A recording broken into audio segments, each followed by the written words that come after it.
भारत वित्तीय मार्केट में जो बड़ी करेक्शन आई उसके बाद पिछले कुछ दिनों में जो रिकवरी आई, अब अमेरिकी मार्केट की मंदी की आशंका के बीच में भी आज भारतीय मार्केट ने जिस तरीके से शानदार रिकवरी दिखाई और अब डे हाई पर आकर हम खड़े हो गए 22,500 पर।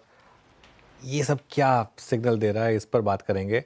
हमारे साथ बिग मार्केट वॉइसेस में आज जुड़े हैं पाइपर सरिका के founder and fund manager Abhay Agarwal. Abhay ji, good afternoon. IndusInd bank खरीद रहे हैं क्या यहाँ पर 650 पर? यस बैंक से सस्ता हो गया है? ये देखिए, सस्ता रिलेटिव टर्म में है, पर उसकी अपनी अभी मुझे लगता है मुश्किलें हैं जो अब पब्लिक न्यूज में आई है। अनुज, आपने भी देखा, इशू ये होता है कि इस तरह की न्यूज आती है तो लोगों को एक डर ये बैठ जाता है कि क्या और भी कुछ नेगेटिव न्यूज है, क्या ये वर्स्ट है। तो आई थिंक थोड़ा समय देना पड़ेगा इस स्टॉक को स्टेबलाइज करने के लिए। मुझे नहीं लगता कि ये एक बॉटम फिशिंग का समय है। स्पेशली इन फाइनेंशियल सर्विसेज में, लार्ज बैंक्स में हमने देखा है कि अगर कॉन्फिडेंस टूटता है तो वो काफी समय तक टूट जाता है और फिर उसको रिकवर होने में समय लगता है। और जो आपने नाम लिया दूसरे बैंक का, उसका ऐसे माहौल में क्या हाल हुआ था वो सबको याद है, ज्यादा पुरानी बात नहीं है। तो मुझे लगता है कि बैंक्स एक ऐसा स्पेस है, फाइनेंशियल सर्विसेज, लार्ज एनबीएफसी, कि जिसमें थोड़ा इन्वेस्टर्स को कॉशियस रहना चाहिए। एक बैड न्यूज के बेसिस पे शार्प करेक्शन देके बॉटम फिशिंग नहीं करनी चाहिए। मेरा ये मानना है, क्योंकि टाइम लगेगा इसको, लोगों का और इन्वेस्टर्स का कॉन्फिडेंस वापस जीतने में इस बैंक को। ओके, चलिए, तो ये इस समय इंडसइंड बैंक पर एक व्यू। अभी जी, लेकिन मार्केट पर अब क्या व्यू बन रहा है? क्या लग रहा है कि अब यहाँ से बाइंग की शुरुआत की जाए? जो पिछले 1-2 हफ्ते का मार्केट का ट्रेंड रहा है, क्या कुछ इशारा दे रहा है कि अब थोड़ा सा रिकवरी आ रही है? जी, आई थिंक पूरा इशारा है, और मैं बताता हूँ आपको अनुज, क्यों ये इशारा है, क्यों मैं इतना कॉन्फिडेंटली कह सकता हूँ after quite a long time. क्योंकि जब एफपीआई सेलिंग हुई और ये कहानी स्टार्ट हुई जब ट्रम्प इलेक्शन जीते, और उसके बाद हमने एक वन वे राइज देखा यूएस एसेट्स में, starting with US dollar itself 100 के लेवल से, 101 के लेवल से डीएक्सआई सीधा 109 पे पहुंच गया, जो कि अनप्रेसिडेंटेड इंक्रीज है, किसी प्रेसिडेंसी में ऐसा नहीं हुआ। और वो इसलिए हुआ क्योंकि टैरिफ्स का डर था, इन्फ्लेशन बढ़ेगी यूएस में, उसकी वजह से यूएस बॉन्ड यील्ड स्पाइक हुई। आपने देखा 10 साल का बॉन्ड, 30 साल का बॉन्ड ऑलमोस्ट 5% के लेवल पे पहुंच गए, जिसकी वजह से काफी सारा पैसा इन्वेस्टर्स का इंडिया जैसे इमर्जिंग मार्केट से निकल के वापस यूएस में गया। अब मुझे लगता है कि वो ट्रेड रिवर्स हो रहा है, क्योंकि अब जो यूएस का मार्केट है वो काफी करेक्शन मोड में है। इक्विटी मार्केट में हमने करेक्शन देखा, और उससे ज्यादा शार्प करेक्शन हमने देखा रिसेंटली यूएस बॉन्ड यील्ड्स में, across the board, short term, long term, सब में। और जो यूएस डॉलर का जो इंडेक्स है वो भी 109 से गिर के अब 103 के लेवल पे आ गया है। तो इसका मतलब ये है अनुज, की एक जो रिवर्सल ऑफ फ्लोज है, जो यूएस में गए थे, उनका अब बाहर निकल के दूसरी जगह वैल्यू अपॉर्चुनिटीज ढूंढे, इमर्जिंग मार्केट्स में वो पैसा 100% आएगा। और मुझे लगता है कि जिस तरह से शार्प करेक्शन है यूएस में, वो जल्दी आएगा। तो अब अगर किसी इन्वेस्टर को एलोकेट करना है, हम ये एडवाइस कर रहे थे कि आप ड्रिप करते रहें, वो अभी भी अच्छी स्ट्रैटेजी है। पर मुझे लगता है कि अब हम एक क्लोज टू एक स्ट्रॉन्ग बॉटम है, जहां पे एफपीआई फ्लोज के रिवर्सल से हम एक देख सकते हैं मार्केट में रिस्पाइट, और जो काफी पिटे हुए स्टॉक्स हैं, वैल्यूज बॉयज हैं, उसमें रिकवरी आएगी मुझे लगता है। बिल्कुल, बिल्कुल। अभय जी, वेरी गुड आफ्टरनून। श्रेया बात कर रही हूँ। यूएस की बात कर रहे थे हम, जिस तरीके से वहाँ पे इन्फ्लेशन डेटा, इनफैक्ट आप देखें तो रिसेशन के आशंकाओं के बीच भारी बिकवाली देखने को मिली अमेरिका में। लेकिन सर, उसका असर निफ्टी आईटी पर भी देखने को मिला है भारतीय बाजार में। आईटी जो सेक्टर है वो पेन झेल रहा है पिछले कुछ हफ्तों से। आज भी देखिए गिरकर 1% से ज़्यादा लुढ़क कर कारोबार कर रहा है। तो ऐसे मूड माहौल में निफ्टी आईटी पर क्या आउटलुक रहेगा आपका? ये देखिए, निफ्टी आईटी पे काफी आपके चैनल पे भी चर्चा हो चुकी है। मेरे पिछले साल, 1.5 साल में हमारा आउटलुक अभी भी बहुत नेगेटिव है, और उसका मुझे नहीं लगता है कि यूएस मार्केट में रिकवरी या यूएस बैंक्स की बाइंग वापस आएगी, उसका कोई भी लेना देना है उससे। यूएस में आईटी बजट्स बढ़ेंगे, इंडियन कंपनीज को कोई फायदा होगा, इसकी कोई गारंटी नहीं है। यूएस, जो हमारा आईटी इंडस्ट्री के जो प्रॉब्लम है वो हमारी खुद की प्रॉब्लम है, और वो प्रॉब्लम ये है कि हमारा इनोवेशन नहीं है। और इस दुनिया में जहाँ पे एलएलएम मॉडल्स रोज अनाउंस हो रहे हैं, चाइना ने 5 अनाउंस कर दिए, यूएस में है, हम बहुत पिछड़े हैं उसमें। हम अभी भी एक पुराने मॉडल पे चल रहे हैं, टाइम एंड मटेरियल के मॉडल पे। Time and material model change हुआ, सैस आया वो भी हमने मिस कर दिया। अब जो एआई बेस्ड इनोवेशन है उसको भी हमने कंप्लीटली मिस कर दिया है। हमारा जो लीडरशिप है आईटी कंपनीज का वो अभी भी एआई को एक टूल समझता है, जबकि ये गेम चेंजिंग चीज है।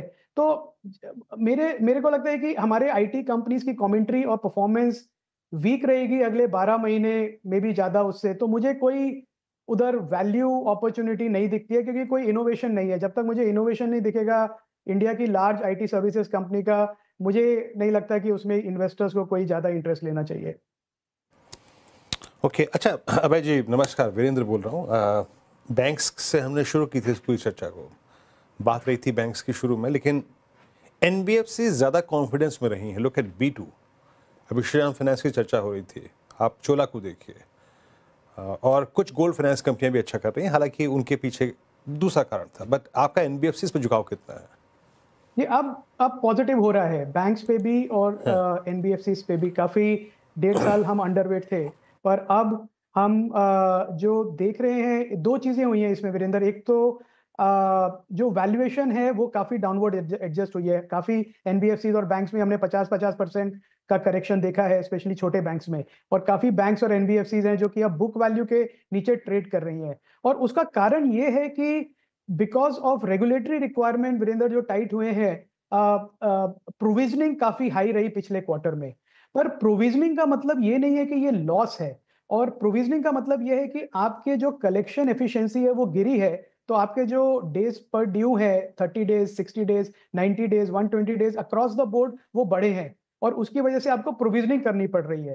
पर इसमें ये काफी ऐसे डिफॉल्टर्स हैं जो विलफुल डिफॉल्टर नहीं है, कैश नहीं था हाथ में तो नहीं दे पाए। तो मुझे लगता है कि जो अब हम असेस कर रहे हैं, एक ग्रीन शूट्स है कि जो पैसा वापस आ रहा है एनबीएफसी पे के पास, छोटे बैंक्स के पास, तो उसका जो इम्पैक्ट है वो अब इस क्वार्टर की अर्निंग्स में दिखेगा हमें। मुझे लगता है प्रोविजनिंग भी कम होगी, हो सकता है थोड़े राइट बैक्स भी हों, तो और वैल्यूएशन भी बहुत अट्रैक्टिव है। तो छोटे, मैं ये एडवाइस करूंगा कि मिड साइज बैंक्स और मिड साइज एनबीएफसी पे फोकस करें तो ज्यादा अच्छा है। लार्ज बैंक्स अभी भी वैल्यूएशन वाइज इतने करेक्ट नहीं है। इंडसइंड की बात छोड़ दीजिए, उसकी बात आज करना ठीक नहीं है मुझे लगता है। उसकी बात आज नहीं करेंगे तो कब करेंगे? उसकी तो बात आज करेंगे। आप कह रहे हैं उसकी बात आज मत करिए, आज तो उसी की बात करने का दिन है, बाकी दिन तो वैसे ही इंडसइंड बैंक में, और क्या मतलब। वो बात भी ठीक है आपकी अनुज। ठीक है, चलिए खैर बीएससी की बात करते हैं, बॉम्बे स्टॉक एक्सचेंज। पूरा का पूरा पैक एक्चुअली, बीएससी, सीडीएसएल, ये जितने भी शेयर्स थे जिन्होंने पिछले साल ज़बरदस्त रैली दिखाई थी, अब सब के सब 40 से 50% करेक्ट हो चुके हैं अपने हाई से।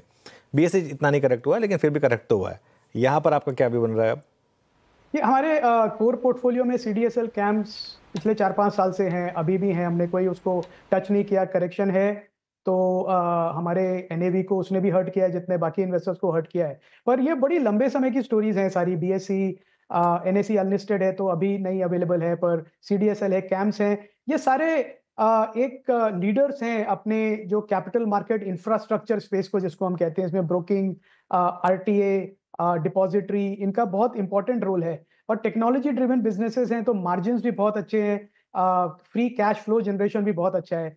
मुझे लगता है पिछले साइकिल में जब मिड कैप स्मॉल कैप्स में ओवर प्राइस हो गए थे थोड़े, 45 टाइम्स 40-45 टाइम्स पी मल्टीपल पे चल रहे हैं। तो अच्छी बात यह है अनुज की किसी की परफॉर्मेंस पे फर्क इतना नहीं पड़ा है। थोड़ा स्लो डाउन है जो कैपिटल मार्केट में वो इम्पैक्ट करेगा, बीएससी को ज्यादा करेगा, क्योंकि हमने देखा अभी जो थ्रूपुट है ट्रेड्स का वो कम हुआ है, तो थोड़ा इनकम पे उनके फर्क होगा। पर सीडीएसएल और कैम जैसी कंपनी है, जैसे मार्केट में एक्टिविटी रहेगी वो प्रॉफिट जनरेट करते रहेंगे, अपना ग्रो भी करते रहेंगे। तो मुझे लगता है कि इन्वेस्टर्स के लिए अच्छा मौका है ये कैपिटल मार्केट इंफ्रास्ट्रक्चर कंपनीज को, अगर नहीं है पोर्टफोलियो में तो उन्हें ऐड करने का एक लंबे समय के व्यू से। तो कैपिटल मार्केट के स्टॉक्स आप ऐड कर सकते हैं लंबे नज़रिए के साथ। लेकिन सर मेटल सेक्टर पे भी आपका व्यू जानना चाहूँगी। जिस तरीके से कल मेटल सेक्टर अच्छी तेज़ी के साथ कारोबार कर रहा था, फिर बाजार के गिरावट के साथ वो भी गोता लगा गया, लेकिन आज देखिए फिर से ये तेज़ होकर ही कारोबार कर रहा है। ब्रोकरेजेस भी बुलिश है इस पूरे पैक को लेकर। ग्लोबल सर्कमस्टेंसेस के बीच आपको ये पूरा पैक कैसा लगता है? क्या आपने एक्सपोजर बढ़ाया इस पर्टिकुलर सेक्टर पर? जी, हमने बढ़ाया है। मॉडल पोर्टफोलियो में हमने मेटल्स में इंक्रीज किया है पिछले 1.5 महीने में, 2 महीने में वेटेज मेटल्स का। व्यू ये है कि एक हमने काफी शार्प करेक्शन भी देखा मेटल्स का, 20% ऑलमोस्ट गिरा था पिछले क्वार्टर, और अब जो है रैली हुई है वो भी 10% हुई है। तो अभी भी एक अंडर ओन्ड है मेटल स्पेस, मुझे ऐसा लगता है जितनी ओनरशिप होनी चाहिए उतनी नहीं है। दूसरा जो हमारे एल्यूमिनियम कंपनीज हैं पिछले क्वार्टर में जिन्होंने गाइडेंस दी थी इंक्रीज इन प्रॉफिटेबिलिटी, एल्यूमिनियम की बात करूं तो वो $2600 पर टन पे थी, और ऑलरेडी ग्लोबल मार्केट्स में मेटल $2700 पे आ गया है। तो एक काफी बफर है एल्यूमिनियम कंपनीज का। कॉपर की बात करें, कॉपर का प्राइसेस करीब 15% पड़े हैं पिछले महीने, 1.5 महीने में, और डॉलर जैसे डिप्रिशिएट होगा इसका डायरेक्ट इम्पैक्ट आएगा मेटल्स पे। तो पूरा मेटल बास्केट मुझे लगता है एक रेडी है एक रैली के लिए, और अभी भी मुझे लगता है ये अर्ली स्टेजेस हैं मेटल में रैली के। I won't be surprise if metal space is one of the better performing, out performing space this year in India.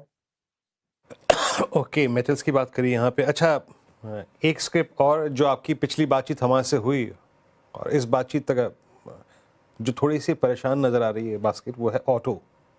I mean, आपने M&M को देखा और एक सुगबुगाहट, एक 2 शोरूम खुलने की सुगबुगाहट जो है, अब इनफैक्ट वो सत्य भी है मुंबई और दिल्ली में।